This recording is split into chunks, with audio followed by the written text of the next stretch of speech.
This is a demonstration of how to remove a carrier from a motorized Dresden H-rail. First, loosen the eyelet support that rests between the motor pulley and the rail.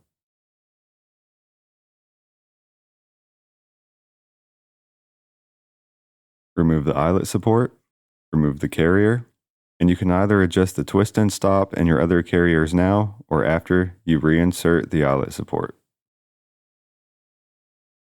Tighten the screws on the eyelet support.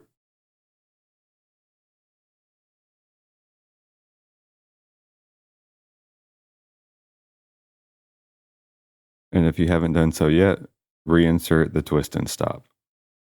And now we'll work on the non-motor side. From above, loosen the largest screw on the return pulley. Remove the cover, return to the underside of the rail, and remove your carrier.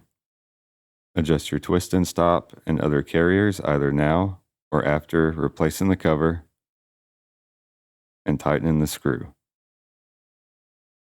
It's ideal to leave the twist and stops in place until after you replace the eyelet support or the return pulley cover if you plan to leave your track hanging or if it will be in motion. Once everything is returned to place, the removal process is complete.